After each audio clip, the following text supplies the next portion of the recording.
Welcome back to the North Star Takes podcast with Bailey Policki and Jacob Liberta. You can find all our videos here in our channel, so hit that subscribe button if you haven't already, and feel free to give us a follow on both Twitter and Instagram as well. We're going to be digging into some Minnesota Vikings preseason news here. They're bringing Everson Griffen back on a one-year deal, which isn't terribly surprising. I think this has kind of been in the thoughts of Vikings fans throughout the offseason. He's tweeted about wanting to come back here. Obviously, after the Kirk Cousins slander he had on Twitter in early January, I believe it was, people thought that this wouldn't be a possibility. But I think Mike Zimmer is past the point of caring how Kirk Cousins feels. So what are your initial thoughts about bringing Everson Griffen back into the fold? Yeah, this is probably one of the most controversial moves the Vikings have made this offseason, if not the most, because I think you're either on one side where you're kind of backing Everson Griffen, you're like, I think he could be a good addition to this team. Been here for years. Obviously, he knows the system, was highly productive in it for a number of years.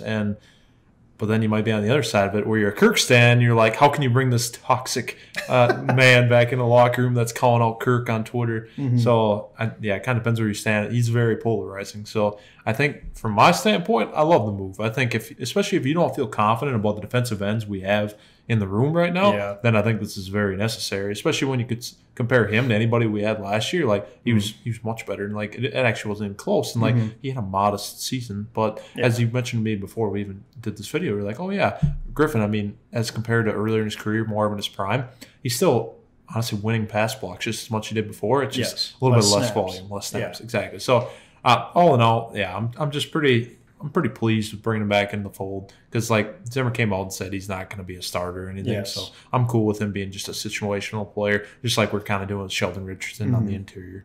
Yeah, I love the flexibility we're going to have with this defensive line, because you got, if you recall the Saints playoff game a couple of years ago when they moved Danielle Hunter and Everson Griffen inside at the defensive tackle positions, you have that flexibility. You also have Stephen Weatherly, who's capable of doing the same thing. DJ Wanham is like a defensive end, but can also play some linebacker. Yes. And then you have the two massive nose tackles with Pierce and Tomlinson. You got Sheldon Richardson, who's a great pass rushing 3 technique. I mean, this Zimmer can do whatever he wants with this defensive line. He's got literally everything he could ask for in terms of flexibility, speed, power, whatever you're looking for. I mean, they're going to stop the run and they're going to get to the quarterback. There's no ifs, ands, or buts about that for sure. Going back to the dynamic between him and Kirk, though. Yes. Obviously, Everson Griffen's been dealing with some mental health issues that was well documented all the way back in 2018, I believe, when he had to miss a game or two. Yep, I remember that. So, I mean, I think the Vikings wouldn't have brought him back if they were concerned about that side of it. And so if him and Kirk can iron it out, I mean, I'm sure Kirk doesn't usually make a big deal about anything. Even if he truly is like offended by it, you're not going to hear him say that. No.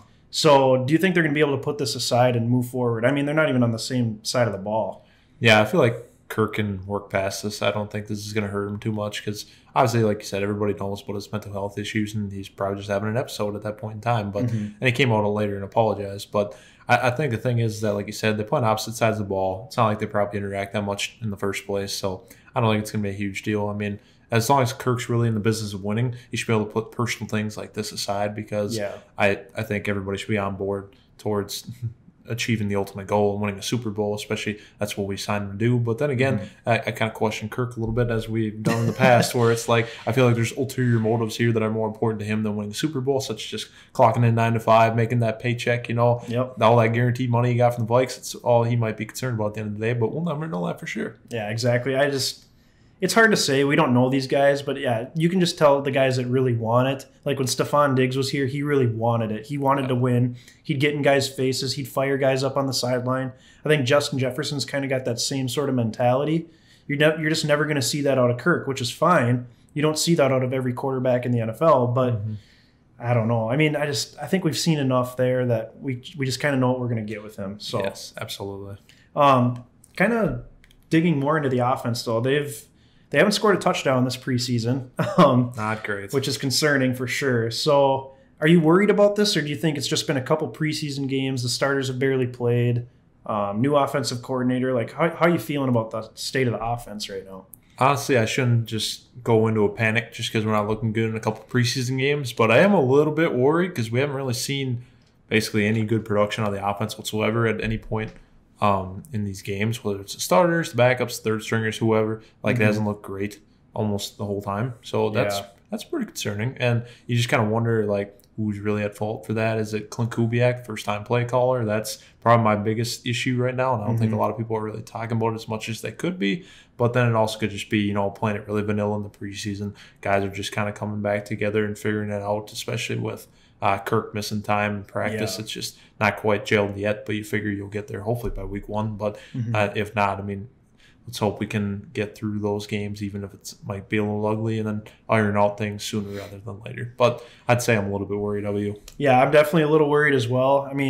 Clint Kubiak's never been an offensive coordinator before. We had the same situation with Kevin Stefanski, and he actually did a pretty good job, I would say. Yeah, he did. The offense was very efficient the year that he was the coordinator. So I don't know. It's just tough because, like, Justin Jefferson hasn't played, Dalvin Cook hasn't played. Exactly. And they shouldn't.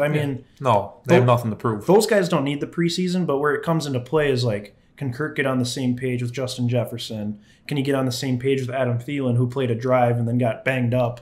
Got a thigh bruise, I think it was, which he'll be ready for week 1. But it's just like, and that's kind of what's driving me nuts about this whole preseason right now is, like, the amount of injuries we've had already, and then you have the whole COVID vaccine distraction. Oh, yes. It's like, it just feels like this hasn't even been close to it, which it hasn't. It hasn't been close to a normal preseason.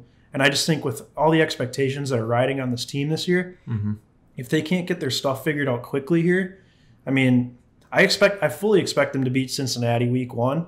But if it's like an ugly, low-scoring game where the offense just doesn't come out and play well, I'm going to be extremely concerned for that stretch of the next 3 games against the Cardinals, the Seahawks, and the Browns. Yeah, I totally agree with you there. I think if they come out flat, then it's like, where's the season really going? Is this offense really going to gel at some point? You just never know because, like you said, there's a lot of different factors coming into play here. But I guess we just got to see once we get the full complement of our weapons that we have with, like, Dalvin and Justin Jefferson, then we'll really see where we're at. But like you said, if we put everything together, I think this offense can be really good, but it's just expectation versus reality. So we'll see. Yeah, and as for, like, the overall health of this team, Jefferson's been dealing with an injury. They expect him to be back. Thielen's a little banged up. You got Tyler Conklin, who's got a hamstring injury, I believe.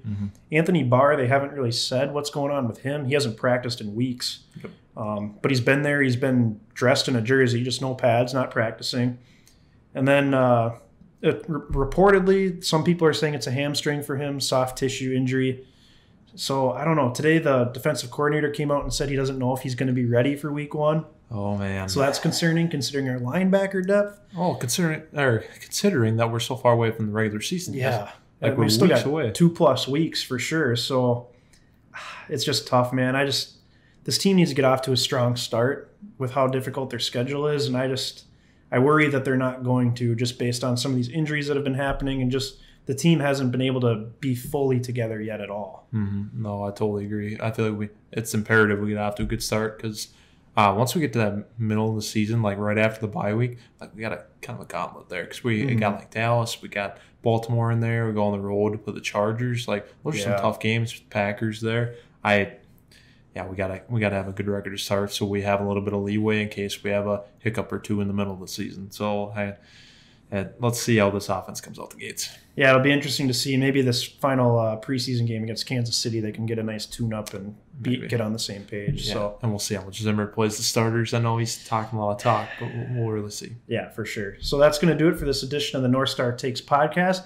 Be sure to hit that like button and subscribe as well if you haven't already. Feel free to tell your sports-loving friends about us as well. We've been growing fairly quickly here over the last month, so we'd like to see that continue as well. Give us a follow on Instagram and Twitter, and thanks for watching.